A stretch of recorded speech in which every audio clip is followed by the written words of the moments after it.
We sell as much copper pipe end to end each year to go around the world 1.5 times. That's 60 million metres out of our little factory in Coventry.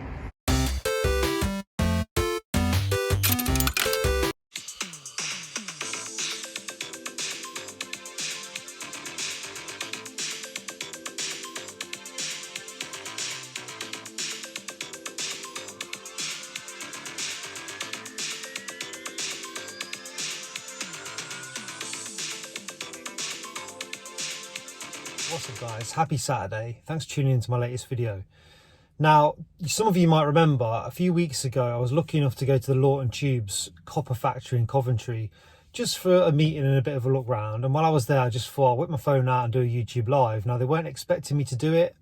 I didn't really ask if I could do it, I just started doing it, and the video was really popular, so they asked me if I'd like to go back and do a proper video where they give me a proper tour and we see exactly what they do from sort of the start to the finish of how they produce the copper tube. So that's what this video is. Now, it's about an hour long, but we've covered everything. And the way I've done it is we walked around and we had a sort of a guy, well, there's a couple of guys with us from Lawton, and they explained what each machine did while the workers were on a tea break, because you can imagine it's quite noisy in there when all the machines are going. So what you'll see is the description of the machine, what it does, and then you'll actually watch it in action when the guys are back at work. It's quite interesting. So if you've ever been interested in how copper pipe's made, copper tube's made, there's that. And then also we go and have a chat at the end and we talk to them about the price of copper. Why does it go up and down? Is it a good idea to buy copper in bulk when the price is low? Is it a good idea to buy shares in copper mines, copper companies, stuff like that? So there's that as well if you're interested in that. And then I just ask them general questions about whether they think pipe surgeon is a good idea. So yeah, I had a great time. They're a really nice company. It's like a family business. If you remember last time I was there, I asked them if they'd make me a paperweight out of copper tube, which they did. So that was really nice of them. Got my name inscribed on that. With that in mind, if you go on Lawton's social media channel, which I will put in the description, they're doing a competition at the minute called #CopperChampion. I think all you've got to do is tag them in one of your jobs. It doesn't have to be like the best job you've ever seen in your life. Just as long as you're using copper, use the hashtag, you've got a chance to win your weight, as in your body weight in copper. And there'll be also a cool trophy, something similar to this. I think it's made out of a big copper fitting with your name on it. So if you want to do that, check out their social media pages, which I'll put in the description. And if you're going to install a show next week, which is Tuesday the 28th to Thursday the 30th, Wednesday the 29th, I'll be hanging around on the Lawton Tubes stand, and then I'll be announcing the winner of the competition. So yeah, that could be one of you guys. I hope you enjoyed the video. If you've got any questions, drop them in the comments. I'll get someone from Lawton to answer anything technical that I don't know the answer to. And yeah, enjoy the rest of your weekend. I'll probably see you tomorrow night for my Life of a Jobbing Plumber video. And there it is, my copper paperweight, piece of copper tube, square tube. When I asked them, I just made a flippant comment on the video about it being a cool paperweight and if they could make me one. I didn't expect them to do it. So I just think, yeah, that's really kind of them. It's a class act. Really nice guys. I met 3 of the brothers now. Just a nice company. Thanks.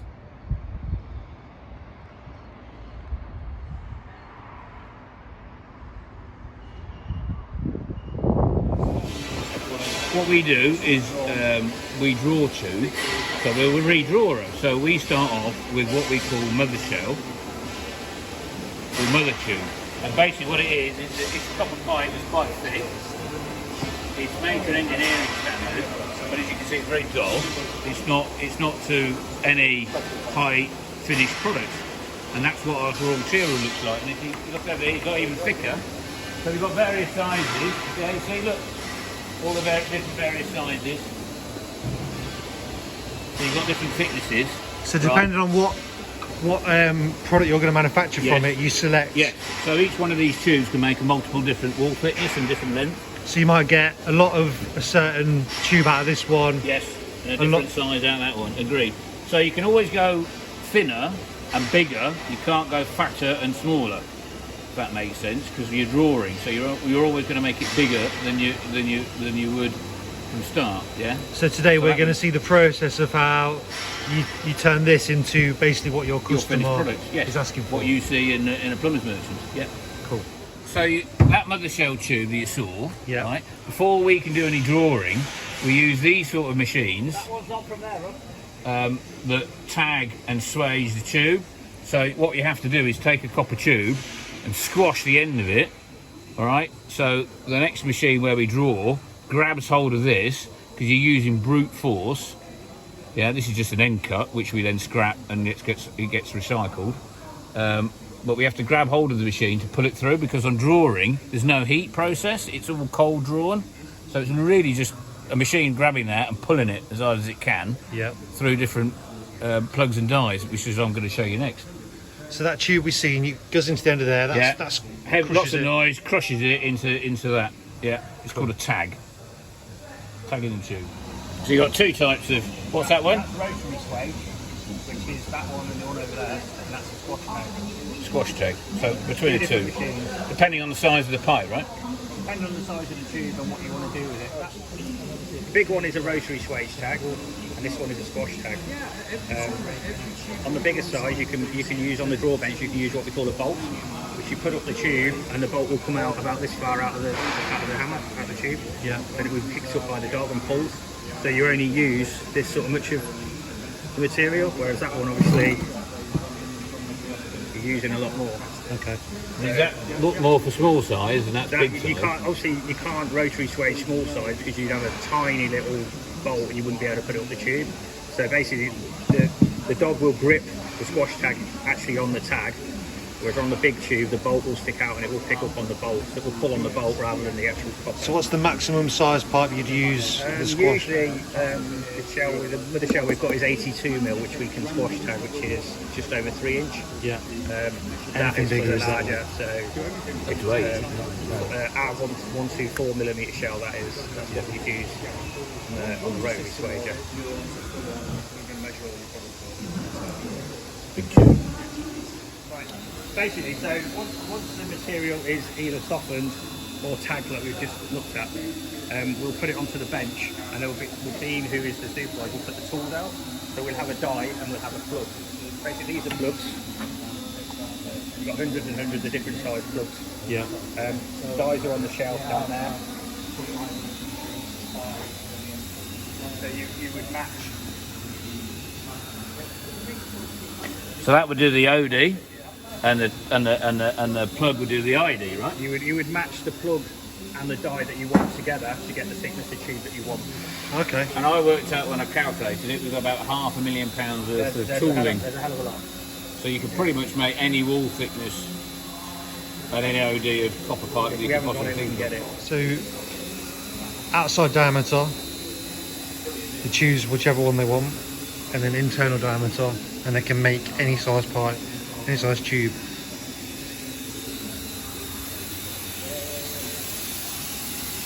So you've got two rods on each bench. You can see the plug on the end where it's been glued on. That's been matched up with the die. Yeah. And then obviously what he will do is so your die goes in there for the OD. yeah, that's the outside. The plug that sits there for the inside. Yeah. So what he will do is pull a tube across. It will go all the way down the rod, so the plug will end up inside the tube. The tube will come back down into the die. So the tag end that we saw earlier will go through. Yeah. And then the dog down there will come all the way down, grip on the tag, Big chain. basically pull it through. Brute force. So this big chain being driven by that big cog at the back and go all the way down in.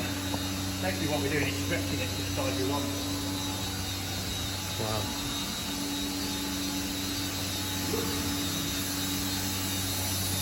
That's called a dog.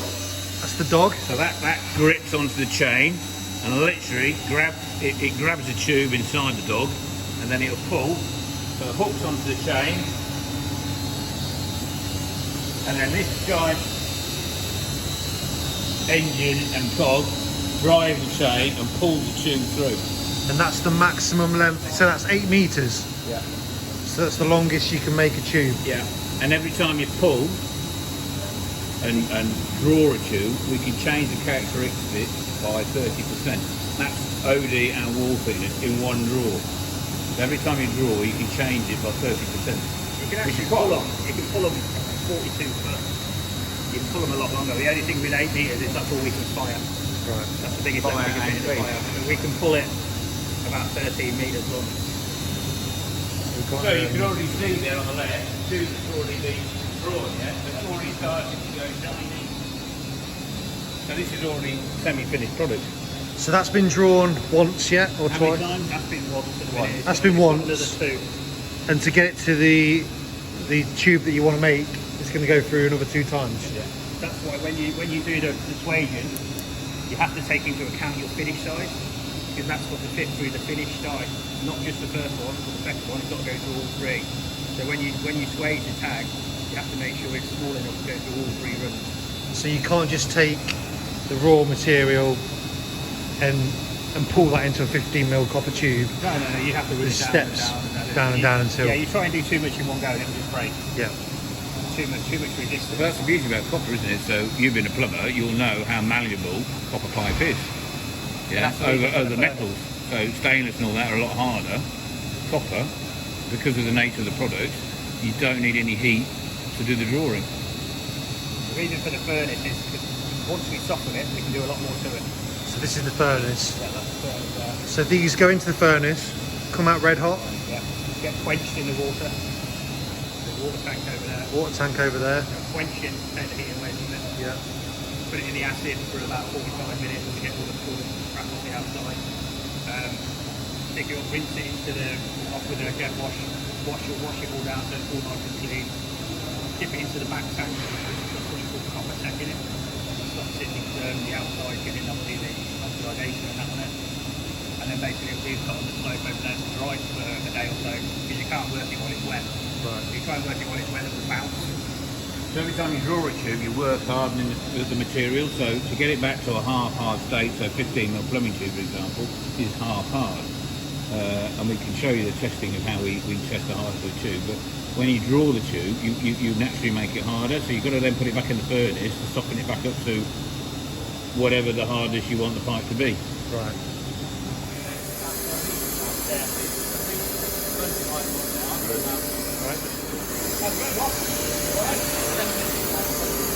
There's the dog ready to pull it.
This machine, so once you've drawn your tube, it's not, you've then got to get into tolerance of straightness. Yeah, so you don't want a wiggly pipe, you want this nice straight pipe. So we've got various different straightening machines, and again it's all about manipulating copper, which is a soft material, compared to, if you look at that alloy there, that's the harder metal. And these rollers would run, and as the tube passes through, all right, various of these rollers, it straightens the pipe up, and then you can adjust the rollers to the size of pipe that you've got.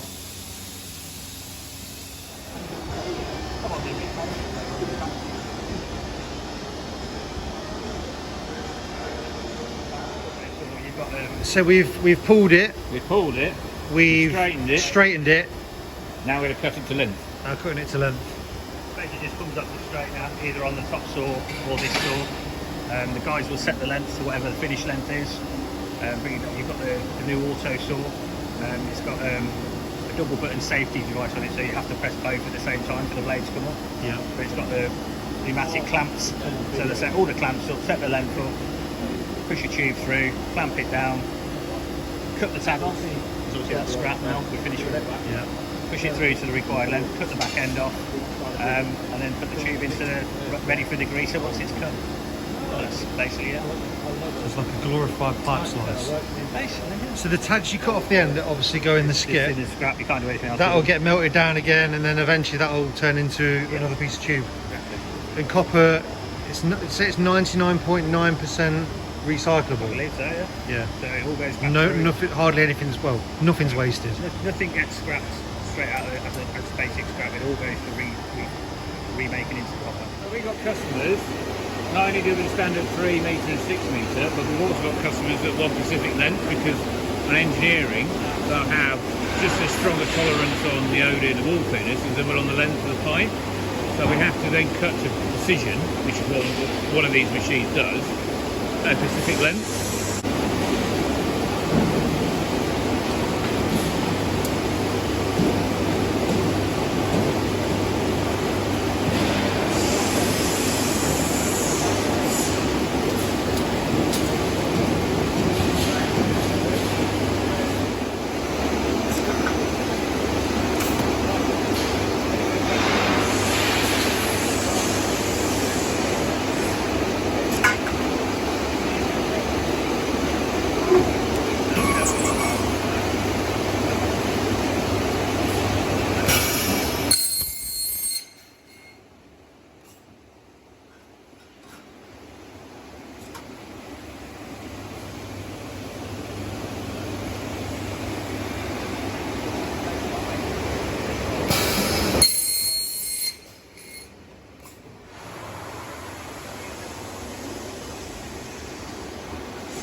This is a fully automated degreasing machine, right?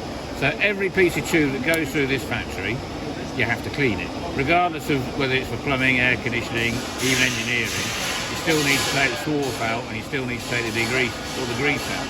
So we've got this machine set up to clean to a magic formula, let's say, of cleanliness, okay, which meets all the standards. And if you take yourself up the steps, German made product, link there, the German manufacturing product has a live link to this, because it's obviously, if this stops working, this means the factory stops working in a way. So there's a live feed from Germany into this, so we can show you the inside of the machine. But in essence, it's a giant bar, and you can put up to 2 tons of pipe into it. Then you basically drop the tube in, you still feel it's really quite warm. This lid comes across, and petrochemicals, we used to use trifethylene, which used to be a solvent, but one of the good things about the EU is that they said no, you can't have solvent going out into the atmosphere.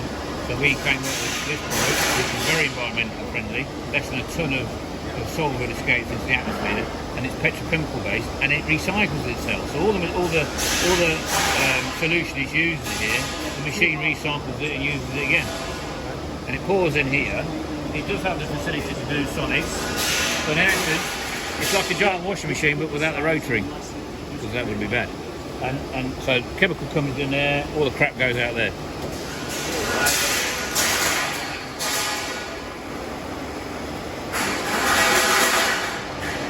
Walking with. So that's the guts of the degreasing machine. Look how complicated it is.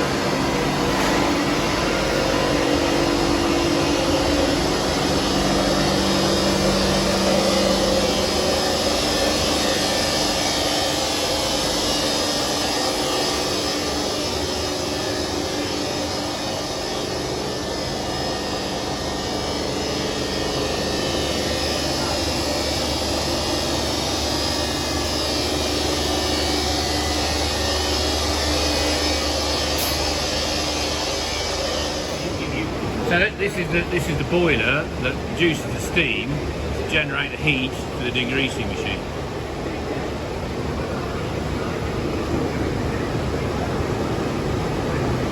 That's all it does.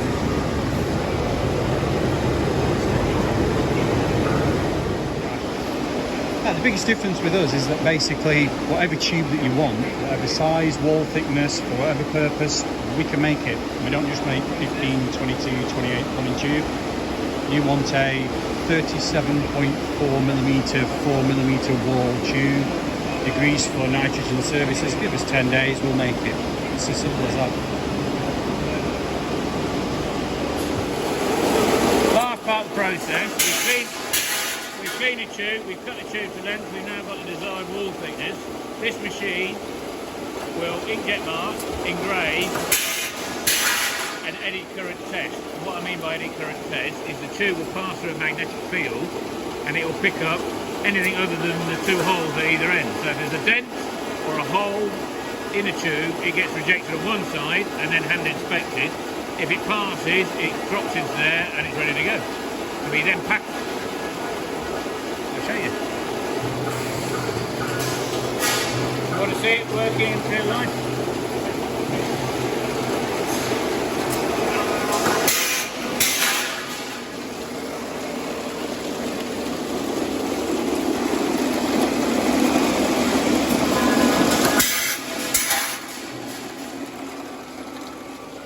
Engraving, inkjet marking, eddy current machine. That creates a magnetic field around the pipe, and it'll look for a hole or a dent, and it'll read on the machine.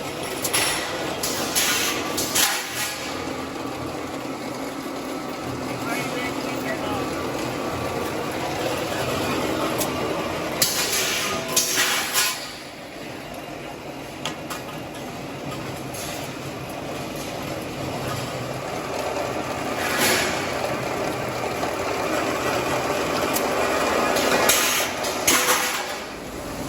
So we're going to straighten this bad boy out now.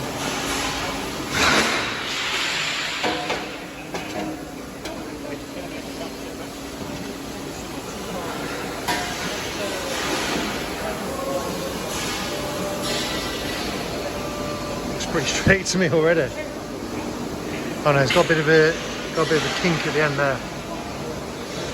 You can see that. So that's going through this. Brochure as well. Tom. So how long have you worked here? 39 years. And your dad worked here? 34 years. 34 years. What's that? 73 years. Yeah. My other brothers worked here as well. How many gold watches is he entitled to? Oh, one every 25 years, isn't it? How many have you had, Tom? Yeah, one every 25 years. Start on his wrist to go up to his bicep. Yeah. Well, my dad got gold watch. I've got a TV. You got TV? Yeah. Fair play. Right, we're going to straighten this now. Yeah.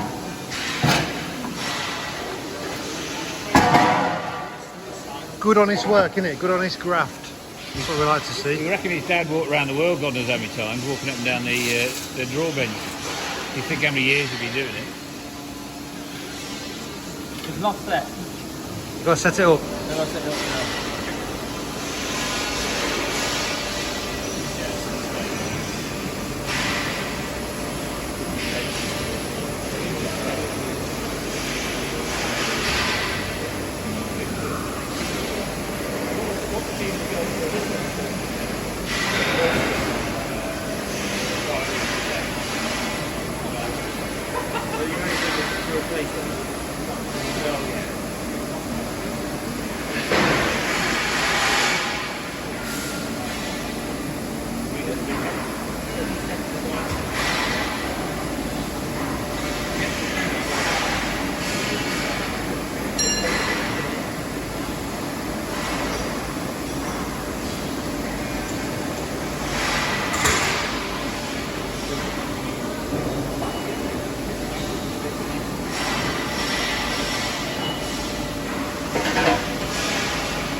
What size is this, Tom? 4 and 8 of it.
What's that?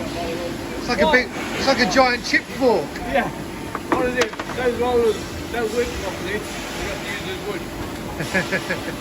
If you see that, those rollers are supposed to pull it out. Yeah, But the job's too heavy for the rollers.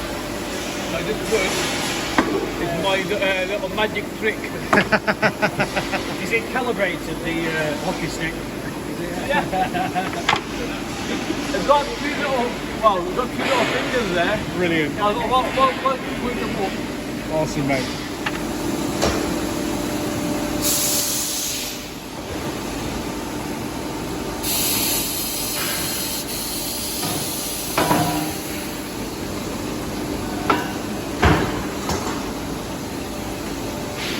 Check it. We good? Yeah, got the gist of it. That's the angle, but I've got to put this die in. I just thought you want to see that. Okay, yeah, cool. There's a square die going in. No, round die. Oh, round die. Just to hold it in the middle, really. Okay. Just to hold it in.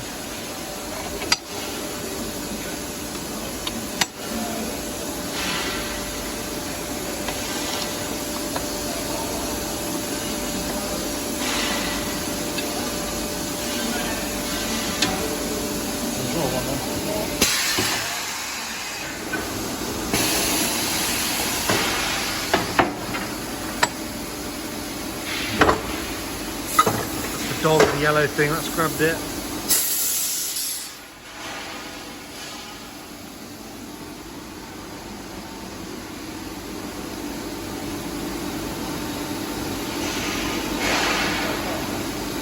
That's another.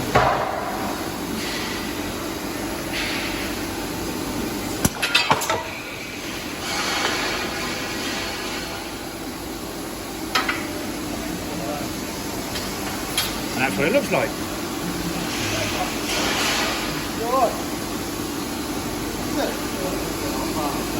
What's So the warm? is that?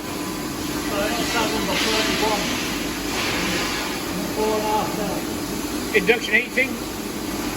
Is it for induction heating? Yeah. So that pipe's going to be specifically for engineering for induction heating. But you're increasing the surface area, whereas a round one, this gives you more surface area so you can pass more electrical current through it. Because copper's really good at passing electricity. Yeah. Awesome. I was just saying, that's the gap. So that's just normal 15 on plumbing tube going in. Heats up with the plastic pellets, which we also mix for the Hong Kong market with UV stabilisers. But in the UK, this would be yellow. And the reason why it's yellow is to know that it's the gas. So when you lift your floorboards up in your kitchen and you see yellow coated copper, you know that's the gas main. Whereas this has been made for the Hong Kong market. Because skyscrapers are so thin, Going in as copper, going into copper, coming out as plastic coated. plastic coated. And it's cooled down. Cool down in the water, but Yeah, so we actually chill the water. it's cold. Yeah, chill to a certain degree.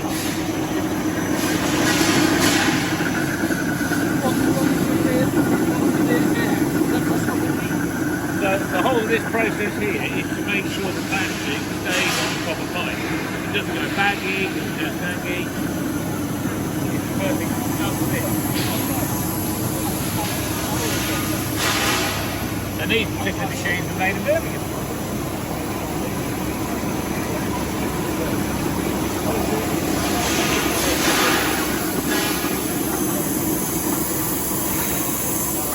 It goes through the cooling twice.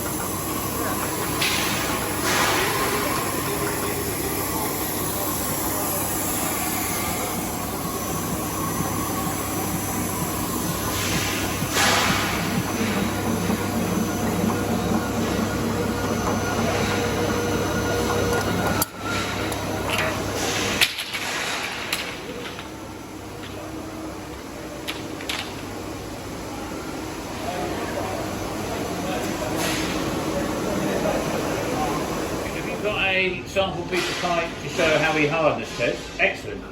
Do you want to talk through? Yep. So The entire tensile test from the, or just the... Just showing us how you do a hardness test. So we also want to do an elongation test as well. What process do you use to test hardness? Show you now. So if someone rings you up and says, I bent this piece of copper, it's rippled, your copper's shit. Yeah. But you say, send us in a sample of the copper, Yeah, about 30 centimetres in length. about that big, and then this is what they do to test if it's the problems with the copper Yeah. or with the way you're bending it. Yes, correct. So just before we do the test, we're going to clean the surface a little bit, so it's going to be easier to see when the actual indentation is going to be made.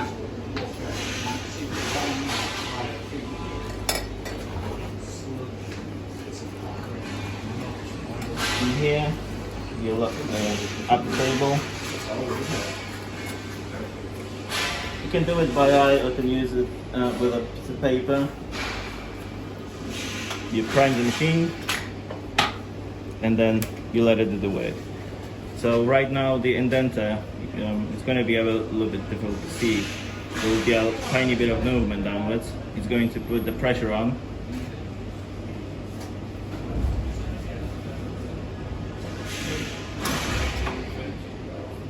Now it's done. Our machine is calibrated to 5 kilograms, and the way you read the results, it's going to be a bit difficult to show on camera, is that you have a microscope and you align 2 sets of lines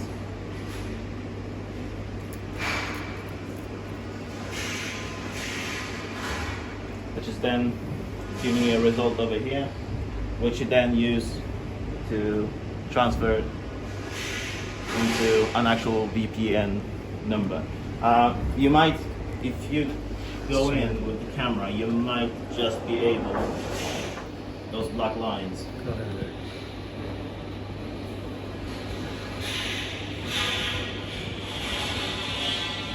What can make see if I move it over there, it moves the entire thing, and there's no drawing tube. Kind of moves that wall. You basically align it so that it touches both ends. It is going to give you a result. So that's 354. Yep. And then you use this sheet in order to translate it into an actual numeral. 354, which gives us a VPN of 74, which basically means that it's a half hour. So 74 half hour. Just gonna mark about 100 mil. Doesn't need to be terribly precise. It's just for us to crush so that it fits nicely into the jaws of the machine. Imagine starting with another tube. Different part. In order to measure the elongation, you have to have something to measure against. So in this case, we measure it out in increments of 25, which we then use to mark the tube. The samples of a different length that the stuff that we normally use. We usually have it just a tad bit longer, but hopefully the result is going to be the same. Because we're so old as a company, so does this. Okay. Now we can prep the ends. 50 years. So they know what they're doing. So they're testing it with tubes, so you pretty much know what you're getting. This isn't always necessary, but depending on the size of the tube, the machine might have a tiny bit of trouble pressing and fitting into the jaws.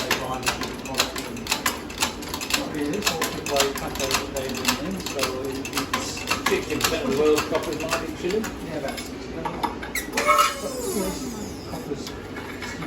copper's made out of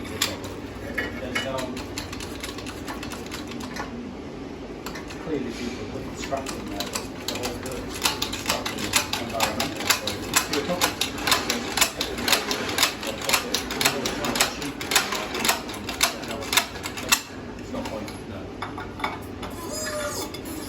That's pretty cool, and he's got the Lawton right in the middle of that. Yeah, it's pretty cool. Done this before, ain't you, mate? Right, so what does this machine do? So this is a tensile testing machine. This machine uses a hydraulic pressure to drive this part down, and it grips the piece of the tube. I'm going to show you exactly how.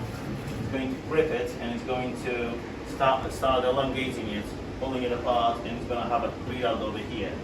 It's going to give us the ultimate tensile strength, so the point at which the material gives and starts elongating, and then it's going to break. So you only flatten it so the jaws can hold it then?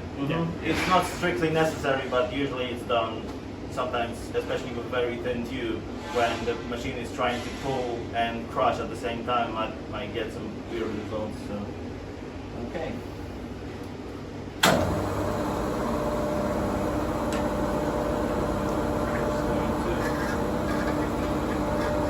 Outline between the jaws.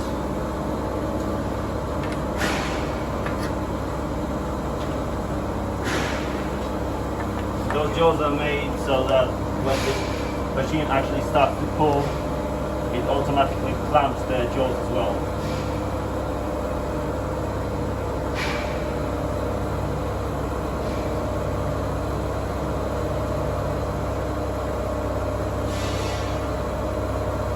And you can see the force rising over here. I'm just going to slow it down.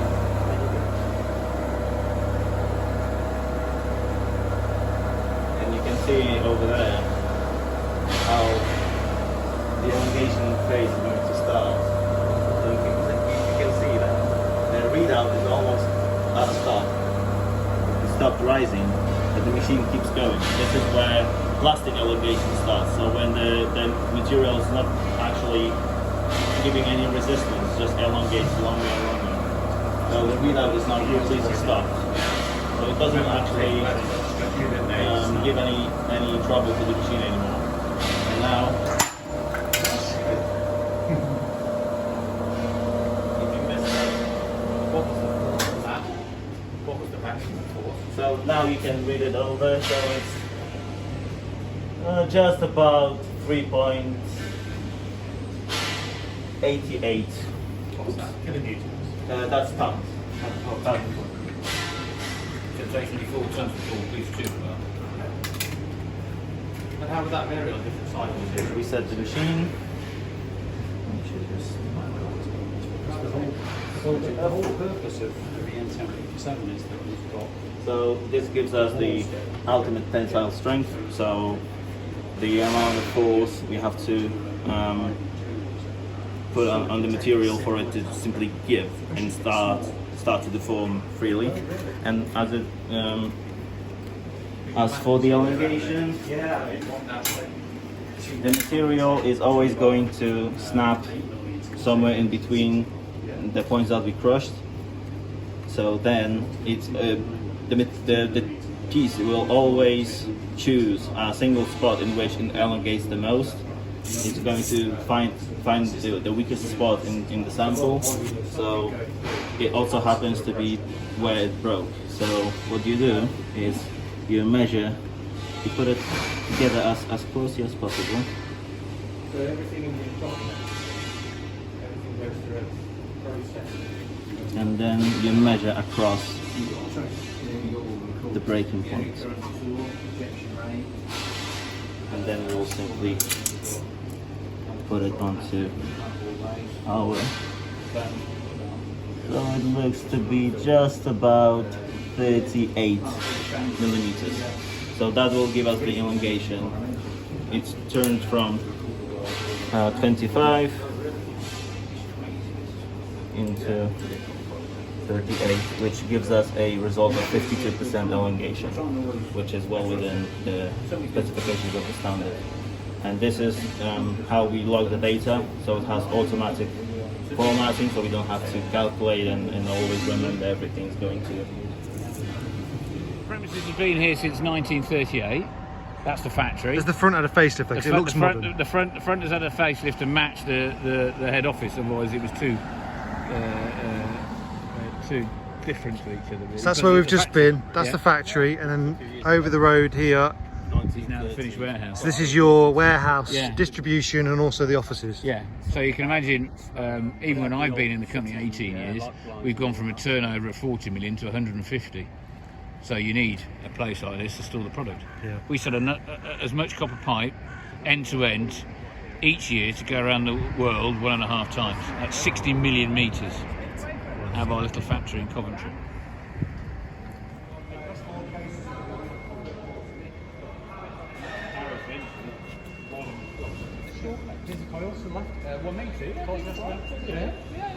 Transco. So there's gas installations. He used to supply straight to the van, Transco van, and now you'd have short lengths. Yeah. So at the moment it's for Wales and West, Scottish and Southern, UU, North Canada, it's all gas installations. Short lengths. Yeah. So at any one time, how much money's worth of copper is in this warehouse? Straight secret, about 15 to 20 million. 20 million quid's worth. What time do the security guards go on the break? And the dogs come out.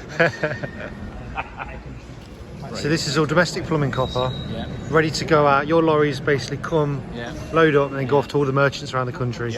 And you reckon that's about 3 days worth Worth of stock, yeah. So the lorries, they're out at the minute delivering. When they come lorries back, delivering every day, carrying about 16 tons each. so we've got racks and racks of tube. Red is medical grade, green is air conditioning, and what's the yellow? Yellow's the caps for production tube. Blue brand is for plumbing. Right. So crates are stored copper tube. Blue is for plumbing.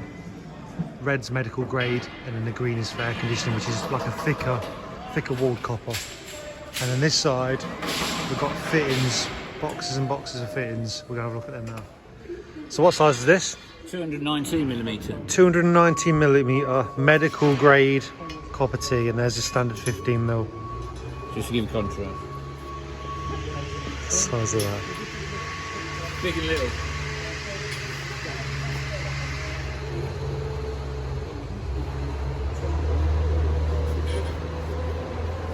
I don't know what the wall thickness is on that.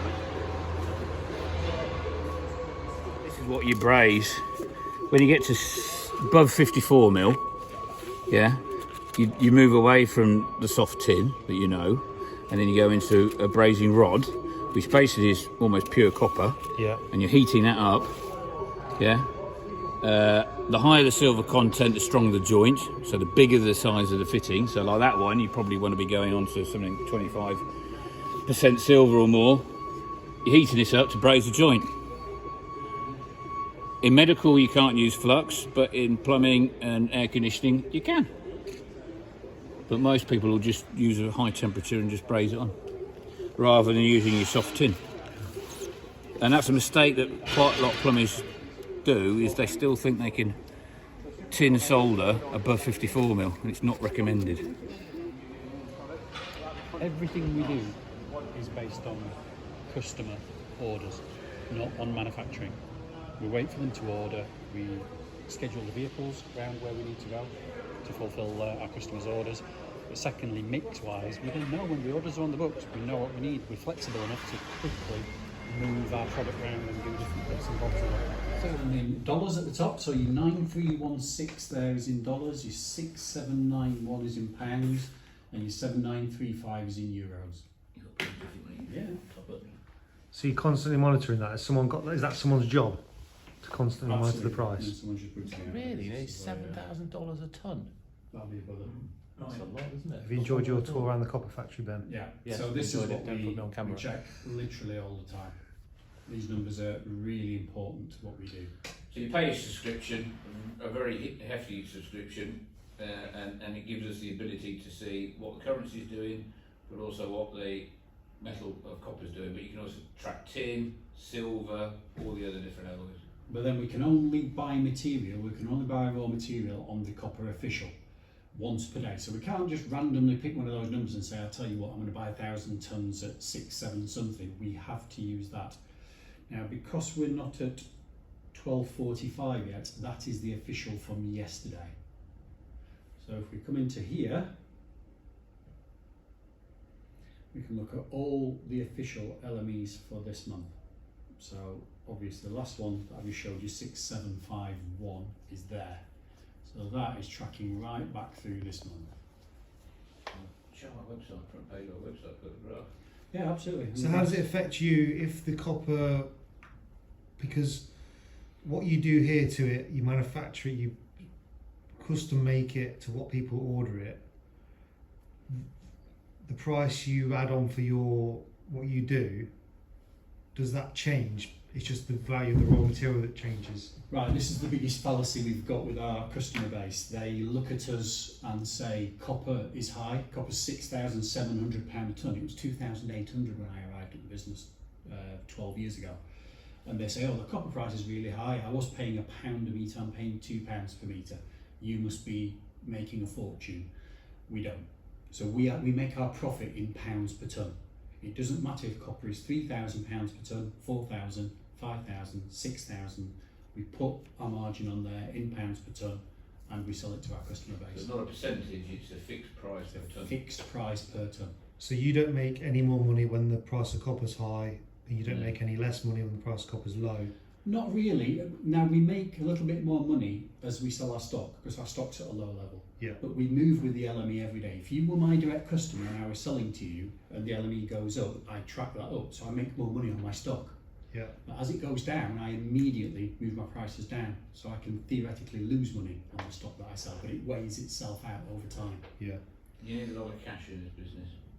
So why does the price of copper go up and down? Because it is traded on the LME. It is on the London Metal Exchange, so it is not just subject to supply and demand, it is subject to trading. You have commodity traders, you have general market influencers, there's a strike or a disease in Korea or whatever, a mine gets closed, the price goes up. Because there were a couple of mines in France and Germany closed because of the floods. Absolutely, the floods didn't help, and they were mainly manufacturing plants, so that doesn't help, because then obviously we have a supply problem in the market, so which drives prices up. But generally it would be supply and demand like everything else, but this is a traded commodity. So I'm afraid it is market traders jump in and say, there is a futures market for copper, there's going to be more copper in electric vehicles, 17 kilos in a standard car, 74 kilos in an EV. So copper's going to be popular, so they put their money into it. Money usually goes into the financial markets and they say, we're going to stick it into the commodity markets instead. And they push the prices up and then they sell off and make money. So on our website, for you, Plumber, Joe Public, we actually do post historical information about the copper price. So that'll tell you the price of metal every day up to the current day. So you won't see it live, but you've got it pretty much up within 24 hours and anybody can look at it. So anybody that rings us up and says, you know, what's the metal of the day? Is it a good time to buy? A lot of merchants might buy once for the month. You know, we'll give you a straight honest answer because the information's out there in the big wide world. There's no point trying to tell porkies. It's there. So we're a very transparent business. I don't know whether you've seen that today, but that's just the way we are. It's very difficult to manage. If you look at this at 4953 as we started in September 2020, and a high of £7,000 a tonne, that's £2,000 a tonne. £1,000 a tonne is 30p on 15, that's 60 pence on 15mm, that's changed in that time. And to make it even, to compound that, if I just pop that up on the screen, that goes back to 2017. So we've historically been down at £4,000 a tonne, as we can see here. So it's difficult. It is difficult. We move with the LME. We trade our product with the LME. It's the only way to do it. We can't sell off our stock cheap. We can't give it away because we basically have to make money in a rising market because we are going to lose it in a falling market. So if your average guy like me, is it worth, when the price is low or when you think it's lower and it's going to go up, worth buying, you know, a few bundles of copper? Was it not that much? You'd have to buy a lot, would you? It's a tough one because how do you... You've got to keep it somewhere, then you've got to store use it You've got to use it or sell it. And the other thing is, how much are you going to save? It's got to be a significant price move for you to actually make enough out of that. Yeah, but I mean, when I price a job, I price that job to the copper price of the day. Got a better one. So Yeah, this one. just because you bought it cheaper doesn't mean that you sell it with a profit, do you? Like these guys are buying it, their margin is in that price per tonne. It's all factored in. So buying it cheap, really, you're selling it on at the same cost you bought it for, plus a markup if you want. Everybody's in the same boat. Right, even, and the further you go back, that's from 2014 to 2021. There's a £3,000 a tonne there. So, and we're currently at 7. So it's... So if you bought a tonne of copper in 2014, it would have cost you, what, $3,000? Yeah, £3,000 a tonne. So let's say December 2015. And then you kept it for £3,000 a tonne. 4 years, no more than that. 7 years. Is it 2021 now? Yeah. You double your money, some chunks of that. Yes, absolutely. It's interesting. It's a genuinely renewable product, though. So what about, do you think the price of copper or the demand for copper is going to go up? Yeah. What about guys investing in like the stock market, say in a copper mine or someone who deals in copper? Is it? The mining companies are the people making a lot of money at the moment. If you look at their share prices and what's happened over the last 2 or 3 years, the green economy is driving their businesses. But they've got to be careful because, like I say, the most important thing for them, again, is recycling. So their recycling facilities are becoming the focus of their business rather than their mining facilities. Right. So the green circular economy and the infinite recyclability of copper is an absolute key element for them. Otherwise, they don't win this argument. Oh, can we just talk? So I've got American people following my YouTube. We in the UK use half hard copper because whenever we bend it, they always say, "How have you bent that?" Because in America they use hard copper, don't they? Mostly hard, yeah. It's a different standard, ASTM, ASME. So just like if you were explaining this to someone who doesn't know anything about how it works, what's the difference between hard copper and half hard copper? Right, so half hard copper, R250 we would call it. So our 15, 22, 28 plumbing tube, for neatness and other bits and pieces, it is possible to bend it, as you well know, because you do it every day. The US tends not to bend any tube. They have a thicker wall product and they have it in harder conditions. They do a lot of burying in the ground. So basically they specify the product to a much higher level, both in wall thickness and in temper. It's just a difference in the standard there. Is it cheaper to say it as a hard tube than a half hard tube? Theoretically, yes. You don't have to need that extra time. But it's not really about that for them, it's about the application, the type K, the type L, the type M. They sell thicker wall product than we do because they use it differently. So it's about annealing process and wall thickness. So when we saw you drawing it out, it's hard, then it gets heated again and cooled again to bring it back to half hard. Is that correct? Yeah. So it's just an extra process in the manufacturing to make it half hard so that we can bend it. Or if you're drawing from big coil, you basically start the tube a little bit softer, and then as you straighten it, it work hardens to half hard, and that's it, you're done. You don't have to then reheat it or do anything to it. And then the other thing we were talking about was, so when you make a piece of tube, it gets kite marked, it's to certain tolerances, but fittings are a different kettle of fish because some fittings will have a kite mark and some fittings won't. And we spoke about this, me and Ben spoke about this. You can go into City Plumbing and buy a bucket of fittings, which was like a mixture of the most common fittings. but they don't tell you, unless you look in the small print, that those fittings aren't suitable for use on gas. So the quality of the fittings isn't necessarily as good as the pipe you're using. There are not many manufacturers of tube in the UK, and we all make tube to EN 1057. So we make it to EN 1057 and we kite mark it. The issue is you've got a lot of suppliers of fittings. Some are kite marked, some are to EN 1254, some are not at all, and that's the hornet's nest that you're in with fittings. It is very difficult to, it's not as simple as copper tube. There is nobody making copper tube in the UK that is not to EN 1057 or kite marked.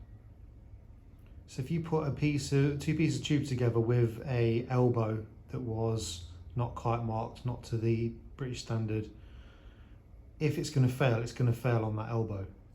Well, realistically, if they make it incredibly thin, yeah, because you've got a piece of tube that is rated to a certain pressure and has a certain wall thickness, but that is not applying to the fitting. So theoretically, you could have a fitting with a 1/2 mil wall. So you then put it under pressure, it will not take the same pressure as the tube. What about swaging the tube? Like I form sockets in the end of my tube. Yeah. Have you got any opinion on that or any? Fittings are, it's really popular in air conditioning refrigeration. Because the wall of the copper's thicker. It is, absolutely. So that's the only thing you've got to be careful with. That we have BS, British Standard BS EN 1057 for the UK, and what we did there's a reason why the Spanish market is 85% polybutylene and copper's virtually gone. It's because the standard for their copper tube was, their 1mm wasn't even 15mm isn't even 1mm thick, it was 1.2. So their copper was incredibly thick, so it was incredibly expensive. You don't need it. What we did in the UK, we've maximised how much wall we can take out of the tube by still keeping the pressure at 59-60 bar, well above what we need, but making it more affordable, making it thinner, making it easier to bend, and this, that, and the other. But you have got to be careful. The thinner the wall, the more chance you've got of fracturing it when you swage. Yeah. Have I seen any issues with that? No, not one. Because I've been here 12 years and I was at Yorkshire Fittings for 10 years. Have I seen a piece of copper tube that's come back that someone swaged in the market that's broken? No, I haven't. Because some people will say you're thinning the wall, but then the argument is, well, you also thin the wall when you bend it. Yeah, absolutely. You thin the back of it, absolutely. And the thing is, let's be honest, can you think of many, I'm pointing at that exact number again, and I will do again and again and again. Why is it not a major issue? Can you tell me, is there many domestic plumbing systems that you've installed that run at 59 bar? That's the thing, it's so over-specified that yes, if you swage and you thin the wall a little bit on the copper, it's still, you thin it by 50%, it's still going to take 30 bar virtually. So even when you are bending and you're thinning the back of the wall, there is so much leeway within the standard, within how much pressure it will take, that literally you'd have to make it paper thin, you'd have to do something incredibly wrong. And then the other thing I thought was, you swage it, then you drop another piece of pipe inside the socket you've formed. So then you've got, anyway. You're doubling it. Yeah. So, yeah, I think, what do you think about swaging? Me? Yeah. I don't think there's anything wrong with it. I can see that people have an issue with it, but maybe they don't understand these calculations here.